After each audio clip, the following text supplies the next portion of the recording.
दोस्तों नमस्कार। जैसा कि आपको बता दें कि लगभग सैकड़ों वर्षों का विवाद आज बिल्कुल शांत हो गया है।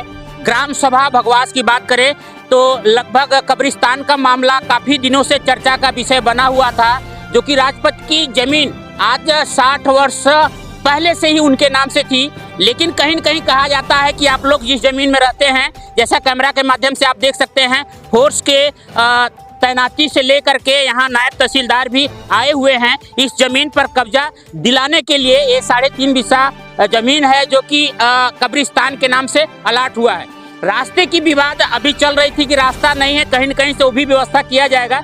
लेकिन कहा जाए सबसे बड़ी बात जो कि इस समय वर्तमान में प्रधान प्रतिनिधि हैं लालमणि यादव जी, जो कि लगभग सैकड़ों वर्ष विवाद मामला आज खत्म हो गया। आइए हम सीधे प्रधान से जोड़ते हैं और जानने का प्रयास करते हैं प्रधान प्रतिनिधि से कि कितने दिन की मामला को सुलझाने में कितने कठिनाइयों का सामना करना पड़ा। क्या कहेंगे प्रधान जी? लगभग सैकड़ों वर्षों से कहा जा रहा है कि वहाँ मेला भी लगता रहा है, लोगों ने बताया, और वहाँ ताजिया भी वहाँ का मेला, कजली का मेला, और वहाँ कब्रिस्तान भी लोग यूज कर रहे थे। और जैसा कहा जाए कि आपने बताया पेपर के माध्यम कि 60 वर्ष पूर्व किसी की जमीन भूइधरी थी, आज यहाँ आपने आवंटित किया, कितनी बड़ी कठिनाइयों का सामना करना पड़ा होगा? ऐसा है कि वहाँ पर जो ज़मीन थी पहले ये लोग कब्रिस्तान बनाए थे और ताजिया का मेला और कजरी का मेला लगता था, किसी को मालूम नहीं था। लेकिन वहाँ पर भूइधरी, सारी ज़मीनें भूइधरी थी, भूइधरी में सारा सिस्टम चल रहा था। तो ये लोग जो है वहाँ जो कब्रिस्तान था वो 60 साल पहले जो है एक दशरथपुर के बाबू साहब थे, उनकी ज़मीन थी। राजपथ पाल ने उसको लिखा ली, रजिस्ट्री करा ली। रजिस्ट्री कराने के बाद अभी नाम से उनके है, लेकिन मनोमार्जन से कब्रिस्तान वहाँ पर चल रहा था।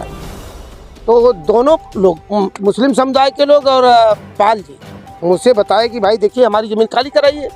और ये लोग भी बताए कि देखिए प्रधान जी हमको जो है ये भूइधरी ज़मीन है, इनको मालूम पड़ा भूइधरी ज़मीन है और हम लोगों को कहीं जो है अगर जगह खाली हो तो कब्रिस्तान के लिए दे दिया जाए।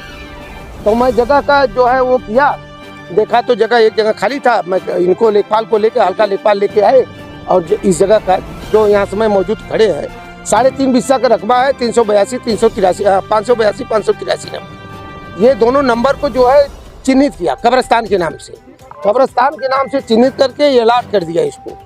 और मौके पर जो है इस समय ये ज़मीन है, यहीं पर है, ये आप लोग देख रहे हैं, सारे लोग बैठे हैं। तो कल यहाँ एक मैयत हुई, तो मैयत के लोग मुझको बुलाए, बोले कि भाई देखिए जहाँ ज़मीन आप लिए हैं आप चलिए बताइए।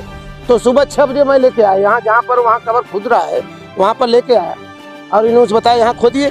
बोले कितनी ज़मीन है? मैं बताया 3.5 बिस्सा ज़मीन आपको मैं अलाट किया हूँ, हमारे गाँव की ज़मीन है।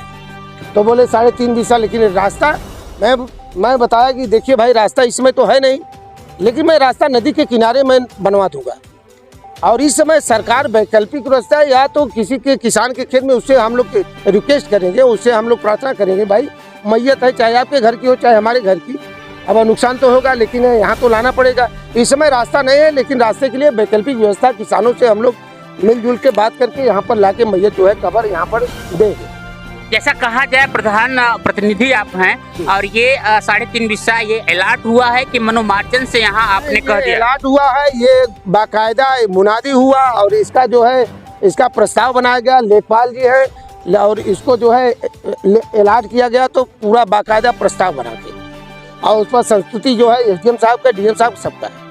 हाँ, इसको 3.5 बिस्सा जमीन हम जो है कब्रिस्तान के लिए अलाट कर दिया। जैसा दोस्तों बता दें कि यदि आप कहीं से भी ये न्यूज़ को देख रहे होंगे, समाचार देख रहे होंगे, तो जरूर ध्यान दीजिए जहां आप बसे हैं, जहां यूज कर रहे हैं, तमाम ऐसी घटनाएं आती हैं कि उनको पता ही नहीं होता है कि जमीन उनके नाम से है कि नहीं है। जैसा कि कहा जाए कि पूर्व में हमने आपको बताया कि लगभग सैकड़ों साल का विवाद आज खत्म हुआ, क्योंकि उनको भी नहीं पता था कि ये जमीन किसके नाम से है। वहाँ मिट्टी का दफन होता रहा, मेला लगता रहा, लेकिन वो कहीं न कहीं भूइधरी थी। अब वास्तव में कहा जाए किसी की भी भूइधरी हो, उस पर किसी के कब्जा नहीं हो सकता है। आगे आपको रिपोर्ट दिखाते हैं और लोगों से बयान लेते हैं कि उनको कैसा लग रहा है आज के फैसले को। बोल दिया है कि 1.5 बिस्सा खाली बचा हुआ है और नदी में है। इस पर लेखपाल भी बोले हैं कि इसमें 1.5 बिस्सा खाली जमीन उधर बचा हुआ है और सब मतलब नदी में हुआ है। तो हम मतलब 3.5 बिस्सा दिखा रहे हैं, तो नदी को लेकर भी बता रहे हैं, तो हम नदी में कैसे दफन करेंगे। तय ये भगवास ग्राम सभा के अमर कुशवाहा जी नेकपाल जुड़ चुके हैं। क्या कहेंगे सर, ये कितनी जमीन है और इनको अलॉट की गई है? भगवास में 2 नंबर 582 और 583 इनको कब्रिस्तान के लिए सुरक्षित की गई है। इसका रकबा 3 बिस्सा मौके पर खाली है और सुरक्षित है, किसी तरह का विवाद नहीं है इस पे, अपना ये शव दफन इस पे कर सकते हैं। देखिए, ये था नेकपाल का बयान। लेकिन दोस्तों, आपको बता दें कि कहीं से आप वीडियो देख रहे होंगे, पुनः आपको एक बार बता दें कि जहां पर भी आप किसी प्रकार का यूज कर रहे हैं तो अपने जमीन की जानकारी जरूर रखें। बने रहिए, आप भदोही से देखते रहिए भारत परिवर्तन न्यूज। अशोक उपाध्याय के साथ रामकुमार वर्मा की खास रिपोर्ट।